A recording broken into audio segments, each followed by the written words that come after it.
नमस्ते विद्यार्थियों, इस वीडियो में हम कक्षा 10 गणित की प्रश्नावली 1.2 का प्रश्न दूसरा हल करेंगे।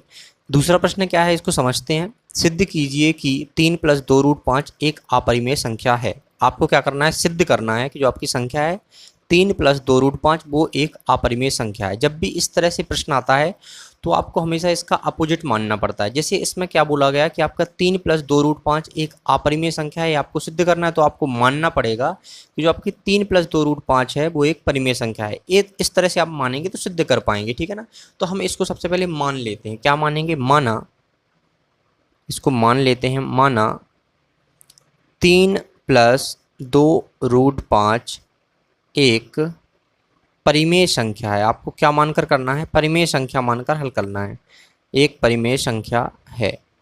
अब देखो परिमेय संख्या है, आपने ये मान लिया तो इसको एक परिमेय संख्या से क्या कर देते हैं, इसकी तुलना कर देते हैं। अब तुलना कैसे करेंगे देखिए यहाँ पर। अब लिखेंगे हम 3 +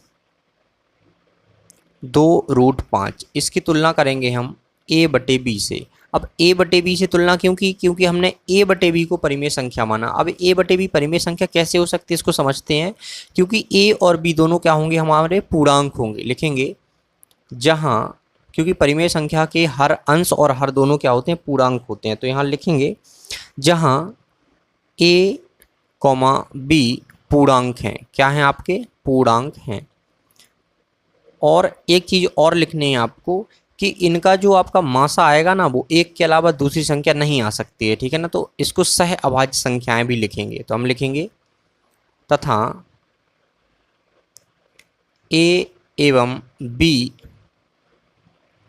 सह अभाज्य, a एवं b सह अभाज्य संख्याएं हैं। तो आपको ये दो कंडीशन याद रखनी है कि आपको क्या क्या लिखना है कि a और b आपके पूर्णांक होने चाहिए और क्या होने चाहिए, दोनों सह अभाज्य संख्याएं हों, ठीक है ना।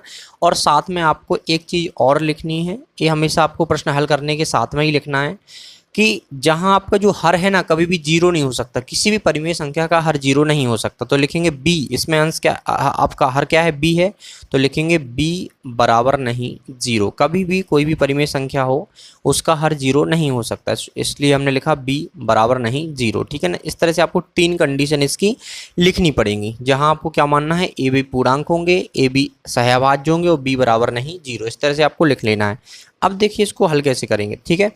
तो देखिए यहाँ पर आपका जो 3 है ना वो किस में है, आपका प्लस में है। तो इस साइड हम पक्षांतर करेंगे तो माइनस में आ जाएगा। तो यहाँ लिखेंगे हम, यहाँ कर लेते हैं इसको हल, एक लाइन खींच लेते हैं, ठीक है ना। अब यहाँ पर हम हल करेंगे जो आपका 2√5 बराबर 3 को हमने इस साइड पहुँचाया, पक्षांतर किया तो माइनस में हो जाएगा क्योंकि इस साइड प्लस में हो रहा था। तो -3 इस तरह से हो गया, ठीक है ना। अब हम क्या कर सकते हैं, इसका एलसीएम लेके इसको हल कर सकते हैं। तो एक इसको बटे में लिख लो, ठीक है ना। तो यहाँ लिखेंगे हम 2√5 बराबर b और 1 का हम लेंगे एलसीएम तो b आएगा, ठीक है ना। इसको हल करेंगे तो ऊपर तो आपका कितना आ जाएगा, ऊपर कितना आएगा, a आएगा, ठीक है ना। माइनस इसका क्रॉस मल्टीप्लाई कर लो ऐसे तो 3b यहाँ पर आ जाएगा। तो इस तरह से आपने इसको सॉल्व किया। अब क्या करेंगे हम, इसको आगे देखिए, जो आपका 2 इसमें गुणा में है या मल्टीप्लाई में, तो इस साइड भेजेंगे तो भाग में आ जाएगा, मतलब b के साथ में हो जाएगा ये। तो लिखेंगे √5 बराबर, ठीक है ना, a - 3b, और जो आपका 2 है वो यहाँ गुणा में है तो यहाँ पर भाग में आएगा, तो कहाँ पर आएगा, नीचे ही आएगा, ठीक है, b के साथ में, तो 2b हो जाएगा, ठीक है। इस तरह से आपने क्या देखा है कि √5 बराबर क्या निकला आपका, a - 3b बटे 2b। अब आप देखिए कि जो आपका जो a वाली संख्या है आपकी a - 3b बटे 2b, इसमें a और b क्या मांगे थे हमने, पूर्णांक माने थे, ठीक है ना। क्या माने थे, पूर्णांक माने थे। अब अगर a और b पूर्णांक है तो a है क्या है, हमारी परिमेय संख्या है। कौन सी संख्या होगी, ये परिमेय संख्या। तो ये लिखेंगे यहाँ पर। अब देखो लेकिन आपका जो √5 है वो कैसी आपकी अपरिमेय संख्या है। कैसी आपकी अपरिमेय, क्योंकि हम जानते हैं कि √5 कैसी होती है आपकी अपरिमेय संख्या। तो हम यहाँ भी लिख सकते हैं, इस लाइन को मिटा के यहाँ लाइन खींचते हैं, लिखते हैं, हम जानते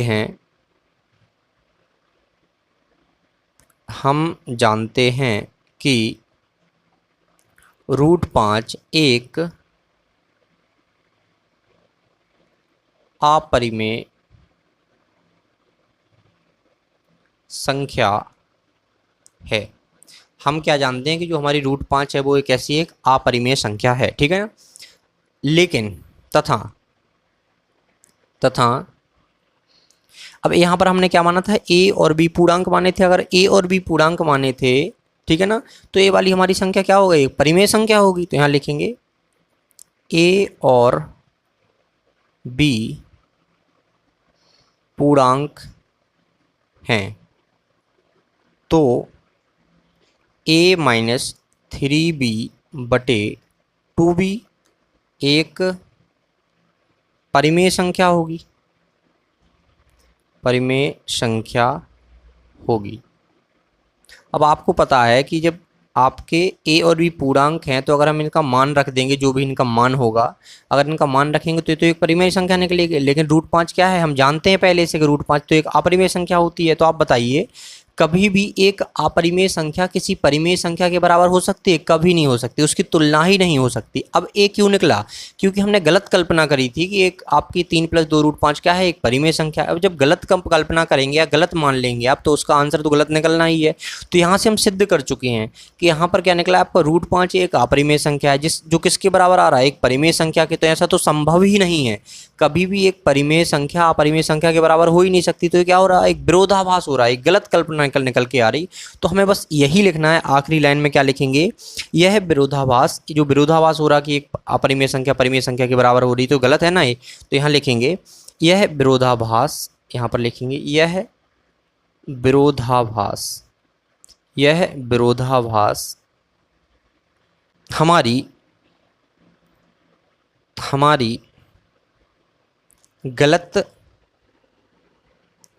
कल्पना के कारण प्राप्त हुआ है, के कारण प्राप्त हुआ है, ठीक है ना, एक गलत कल्पना के कारण प्राप्त हुआ है। अतः इससे सिद्ध क्या होता है, अतः इससे सिद्ध होता है, अब इससे क्या सिद्ध होता है कि जो हमारी 3 + 2√5 है, वो एक ऐसी एक अपरिमेय संख्या है। क्योंकि हमने परिमेय संख्या मानकर तो हल किया इसको। अगर परिमेय संख्या अगर ये होती तो दोनों पक्ष में क्या होगा, आपका परिमेय संख्या ही होती दोनों पक्ष में। लेकिन यहाँ पर अपरिमेय है, अपरिमेय की तुलना परिमेय से हो रही है, तो ये तो असंभव है, ठीक है ना, गलत कल्पना निकल के आ रही है। अतः इससे सिद्ध होता है कि 3 + 2√5 एक अपरिमेय संख्या है। कैसी संख्या है आपकी, एक अपरिमेय संख्या है। इस तरह से आपको सिद्ध कर लेना है, ठीक है। लेकिन आपको एक बात याद रखनी है कि अगर अपरिमेय बोला तो आपको परिमेय करके हल करना है, ठीक है ना। और यहाँ पर विरोधाभास आ जाए आपका, वहीं पर आपको लिख देना है कि हम जानते हैं इस तरह से, और यहाँ पर ये वाली लाइन आपको जरूर लिखना है, ठीक है ना। इस तरह से आप इस प्रश्न को हल कर सकते हैं। तो आशा करते हैं आपको वीडियो पसंद आई होगी। अगर वीडियो पसंद आती है तो वीडियो को लाइक करें और हमारे चैनल को सब्सक्राइब करना ना भूलें। Thanks for watching.